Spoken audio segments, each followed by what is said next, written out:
This is All Roads Lead To with Al and Jayné. The place where we share and talk about the people, places, and passions that have impacted us on the road of life. Hi, I'm Al. Hi, I'm Jayné. And we're back for another episode of All Roads Lead To with Al and Jayné. And today we're talking about one of our favorite topics, not only sports, but specifically the coaches that are there in the NCAA tournament.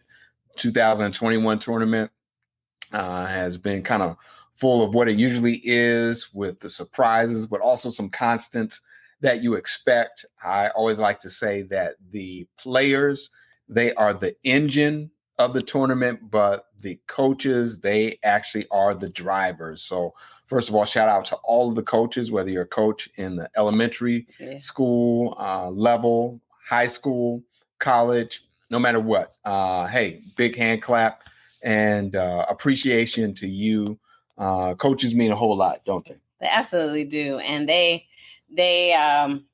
really balance so many different things. And I look at, no matter what level, parents are, super invested in everything that they do. And depending on at each level, there's pressure to perform, to get the most out of the players. And they have to really navigate so many different pressures, and often underappreciated, in many cases, sometimes undercompensated, at the local and high school levels. Often, you have times when, if it's rec or other things, you may be volunteering or, doing this, in addition to something else. And then for those who commit it as a career and time, there's just so much volatility sometimes with that, And so we look at those who are kind of mainstays, and often that is kind of like the standard. But there's so many other coaches who we find, really kind of taking the hits when,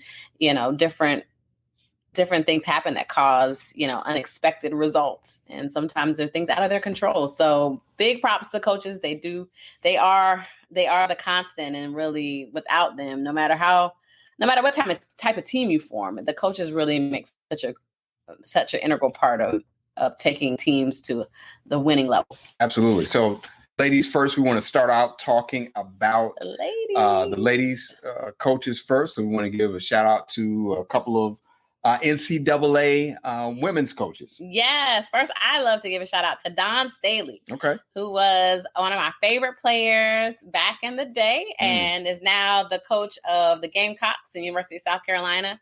I remember looking at some of the footage and of that last moments really of the game with Stanford, and there were some comparisons to the loss that she had as a player in Virginia. And so just looking back at that, though, I was really encouraged, as she was saying, I've been able to put that behind me and kind of move on and encourage her star players to do the same. But she has just been an amazing force to be reckoned with, really, on the women's side of the ball and the tournament. Great. And I also want to shout out Coach Adia Barnes of the University of Arizona for the women's basketball team there. She's just notable for so many things, not only her coaching ability, but also her husband is on her staff as one of her coaches. Nice. So they're right there on the bench together during the championship game when they played Stanford this year. She came out a little late at halftime, and people were wondering for a while, hey, where's Coach Barnes and everything? Right. But she's also has a newborn. And so she was pumping. Exactly. She was pumping. So again, shout out to her, really guiding her team, came up just a little short in the championship game. But again, big appreciation to Coach Barnes and to Coach Staley. On the men's side of things, again, you had Coach Mark Few with Gonzaga, leading them to an undefeated regular season, and so many things that they did in the tournament and all. And also, I've got to say, what was the game of the year for me? The game of the tournament was not the championship game, but was really the Final Four game between Gonzaga and UCLA. Yes. Okay. And you can go back and you can look at and see what happened. Spoiler alert here.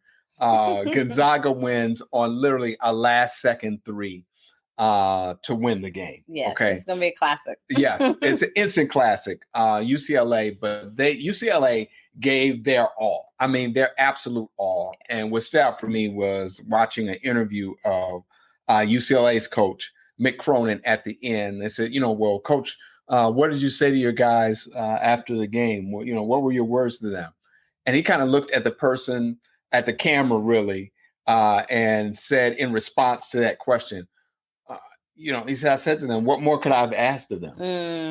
They really gave their all. And he said, you gave me your all. You gave the school its all. And so what a thing for a coach to say in that moment after these guys are literally crying. They are heartbroken, not expecting to lose like that. But really a coach, it just reminded me again of the opportunity that is there when you are in coaching scenarios to influence and impact people, not just on their moments when they're having highs, but when you're devastated. I mean, when literally the bottom has dropped out, the opportunity for a coach to really give some great influence there. And so shout out to those. And then, with this year's tournament, especially in 2021, we saw coaches that really kind of came back to where it all started for them. I kind of think of, I almost want to play the theme for Welcome Back Kotter right now. Welcome back, your dreams were your ticket out. And, the context of Welcome Back Kotter, a TV show where a student at a school came back to actually be a teacher at that same school. And so that's the whole Welcome Back Kotter context. But I mean, we had two coaches in particular that we want to highlight, at least right now, that came back. The first is Coach Patrick Ewing, coach of the Georgetown Hoyas. Yeah, I think going to your point too, I just want to say that the coaches that you're describing, and even when we see with UCLA, that's what you want to send your children to play for. That's the type of person that you want to entrust your child to. And that sentiment that you can put the players above the outcome or the final score, I think is really so crucial. And I think to see, so much monetizing and so much commercialization of sports at such an early stage. I mean, almost from the AAU level now and earlier on. And so to see that, I think that's what engenders me to the tournament in a sense, is like the human element of it. And I think, in so many ways, professional basketball has lost some of that to me to a degree. Yes. And I think even with these players leaving so early now from college, we're losing some of, I think, that continuity sometimes of having that 4-year player and all that you can see the growth over the, successive tournaments of certain players. And getting to that point, I think what I love about Patrick Ewing and some of the players that we'll probably discuss a little bit who have come back to their teams is that we kind of got to see them grow with their coaches over the course of tournaments. Wow. And that's what I love about Pat Ewing and that dynamic that he had with John Thompson. And so for me, what is so special about seeing him come back is that it feels like an extension of a bigger legacy. And it's an extension of John Thompson's legacy, but I think also of that development and, that growth. And I think there's a call to me in a sense of that time when there was more of that happening, and not to diminish that, there was still definitely, a lot of commercialism and a lot of, staging and things around those players. But I guess in the sense, maybe some of it is a little bit, I guess you kind of idealize it a little bit. Yeah. But I definitely feel that him coming back though is a extension of the Thompson legacy. And I'm really excited to see that. And it was so, and I think also of the philosophy of basketball that John Thompson really indoctrinated to me at Georgetown. And I'm seeing some of that come out. He's definitely, coaching his own way, but there's definitely, I think, a lot of the philosophy that was there under Thompson coming out on the basketball side. So it's great to see. I'm super excited to see him back with Georgetown. And we've talked about Coach Thompson in an earlier episode, so you can, kind of hear our thoughts about that. But you go from John Thompson Jr. Yes. Talking about Georgetown now. Yes. And then when he left, it went to Craig Esherick, who was the coach then. And then the team kind of went on from there. Then and there's another pressure I think that is there when John Thompson III became the coach there. So, I mean, that's literally the Thompson name. That is all of that. And, we can probably talk about that at a different time as well. And so now with Patrick Ewing coming in, there is, like you're saying, a reflection or a mirror back to that legacy from 1982 when they were in the championship game against North Carolina, of them being the powerhouses and part of the engine of the Big East coming on. So to see Georgetown, especially win the Big East tournament on a very, significant special day, and you go back and you can hear our thoughts about that on our Facebook Live that we did for that. All the thoughts are there. So I don't want to repeat that right here necessarily right now. But again, seeing these people in these roles, there is a whole lot of nostalgia that it brings. I think it is unfair, though, to look at these individuals and kind of only look at them backwards. True. Because we're kind of in a context, and it's something we all do. I'm saying myself included. It's something we all do, and we kind of want that old time, but it's interesting to be able to see as well. The other coach that has gone back to their school that we want to highlight, at least right now, is Coach Juwan Howard of the Michigan Wolverines. And again, who just happened to be for this season the AP Coach of the Year. Well deserved. And again, what I like about Juwan Howard, especially at Michigan, he is not just window dressing. He's not just a name there just to be a name. For those of you listening to, if you never looked up anything about the Fab Five, I want to recommend that you look up the ESPN documentary, the Fab Five, which is, again, I think I've said it on an earlier episode, but this I will repeat here and now. Every time it comes on, I watch the entire thing. It's just that good. And that's our time. Yes, it's a golden era. I won't say that it's, the best era, but that, to me, that 80s, mid 80s to mid 90s NCAA era for me was golden. And that Fab Five, the Carolina, the Duke team at that time, I mean, that, and the documentary really looks at the recruits for a lot of, the Division I schools, the top basketball schools. We're looking at a lot of the same players, and it's just phenomenal to see Juwan Howard particularly coming back. I remember Steve Fisher, the Michigan coach of Fab Five, saying, he wasn't necessarily the most gifted or most talented player, but he was such a hard worker and such a determined player that, he was one of his top players because of his work ethic and for the heart that he had for the game. Yeah. And just recently, just reading some pieces about him. I mean, he's from Chicago.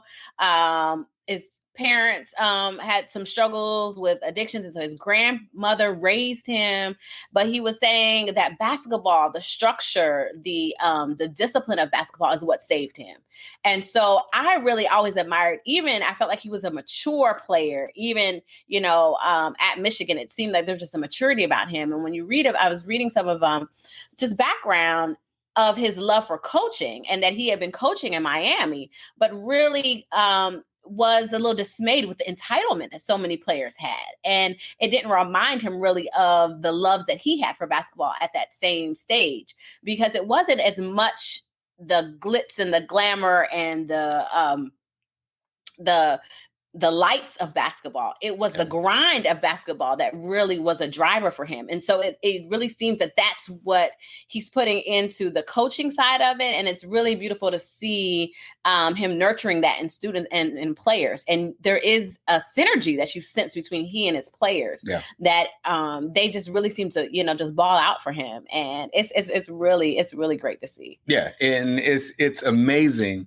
One of the things for me, Jayné, is to realize that we are at this kind of stage now where the people who we saw playing in college are now coming back to be coaches. And again, at different stages. And again, Patrick Ewing had a different career, and at least NBA wise, that was of a different timing than Juwan Howard's as far as their start dates and their end dates. Right.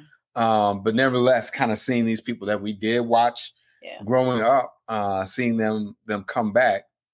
And so again, we don't want to put all the pressure of our nostalgia on them as coaches, but I'm sure if we were able to get a chance to interview them, hint, hint, Patrick Ewing, hint, hint, Juwan Howard, we would love to find out what it's like. And I'm sure they've been asked this many times, but really what it is to be back. I know, there's some places you always say, hey, always love to come back and do this here where you've been before. And for them to do it and do it in the way that they're doing it right now it's something that's really great to see.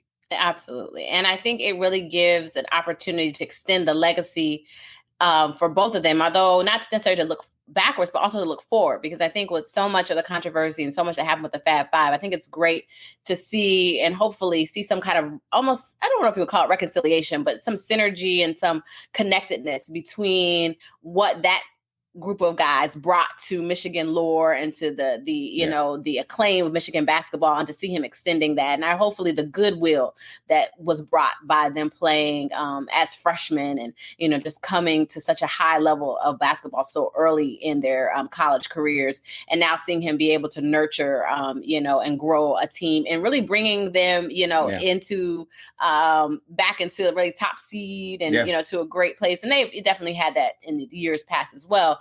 But I just think that's a great connection and kind of full circle moment that I think is really sweet. There's a sweetness to that. And similarly with Pat Ewing and that way. So I'm really excited in like you're saying, I think it's two different I guess energy or two different journeys in a sense, but definitely really excited to see them come back. And I think there is that throwback aspect of it. Yeah. Where you really get to kind of, have a different way of connecting with some of the things you really loved about basketball during your youth. So thanks to them for those throwbacks.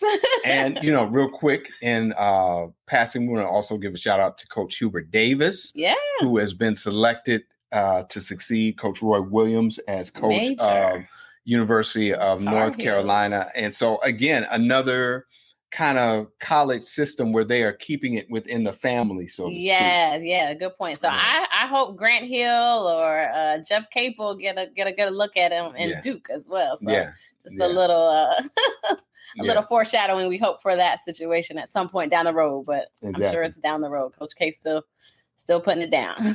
And, in closing, I want to just kind of give a shout out to one of our coaches, Coach James Roddy. Is someone who we lost at the end of 2020, right at the end of 2020, but who was just a model of a person, as of a man, and of a coach in every sense of the word. And so these men that we are talking about today, when I think of people who've been influential in our lives in a direct and indirect way, Coach James Roddy is definitely one that comes up. Oakwood University Ambassadors. Oakwood University Ambassadors. So thank you for joining us for this episode of All Roads Lead To with Al and Jayné. We are so glad to share our podcast with you. You can find us on Apple Podcasts, YouTube, and on social media. So please listen, share, and tell a friend about All Roads Lead To with Al and Jayné, the place where we talk about the people, the places, and the passions that have impacted us along the road of life.